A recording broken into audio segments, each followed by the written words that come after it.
यह प्रकृति हमसे जितना छीनती है उससे कहीं ज़्यादा हमें वापस देती है। जानिए कैसे। सुधीर और संगीता 15 सालों से अपने बच्चों के साथ अपने घर में रह रहे थे, लेकिन एक दिन अचानक सुधीर का ट्रांसफर किसी और शहर में हो गया और दोनों के सामने यह समस्या खड़ी हो गई कि अब अपना घर किसके सहारे छोड़कर जाएं, क्योंकि कुछ सालों बाद वापस भी तो आना है। तभी अचानक संगीता ने देखा कि इनके घर के सामने एक अम्मा खड़ी है जो इनके घर की तरफ अजीब तरीके से देख रही है। लेकिन संगीता ने ज़्यादा ध्यान नहीं दिया, परंतु अगले दिन फिर वही अम्मा वैसे ही इनके घर की तरफ देख रही थी। अब संगीता को कुछ शक होने लगा और संगीता ने सुधीर से कहा कि 2 दिन से यह अम्मा हमारे घर को कुछ अजीब तरीके से देख रही है, पता लगाओ कि यह अम्मा क्या चाहती है। सुधीर अम्मा के पास गया और बहुत देर तक अम्मा से बातें करता रहा।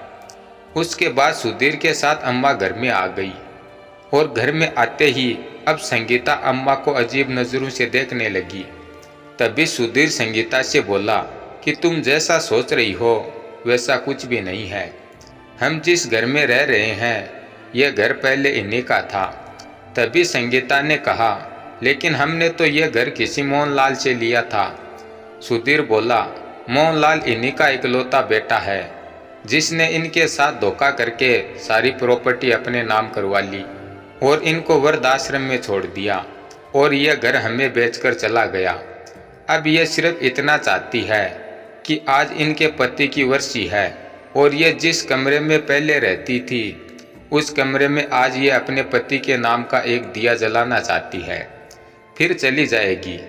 अब संगीता ने कहा ठीक है और अम्मा कमरे में चली गई। तभी संगीता ने सुधीर से कहा कि क्यों ना हम अम्मा को इसी घर में रख ले, हमारे घर की साल संभाल हो जाएगी और अम्मा को रहने को घर मिल जाएगा। इतने में अम्मा आ गई। तभी संगीता अम्मा से बोली कि अम्मा, आज से आप इसी घर में रह सकती हो। हम तो कुछ वक्त के लिए यह घर छोड़कर दूसरे शहर में जा रहे हैं और उसके बाद आकर आपको हमारे साथ रख लेंगे। आप सुधीर की माँ और मेरी सास बनकर इस घर में रह सकती हो। अब यह सुनते ही अम्मा की आंखों में आंसू आने लगे और अम्मा सोचने लगी कि प्रकृति ने मुझसे मेरा एक बेटा छीना तो बदले में पूरा परिवार मुझे दे दिया, और अम्मा इसी घर में खुशी से रहने लगी। धन्यवाद।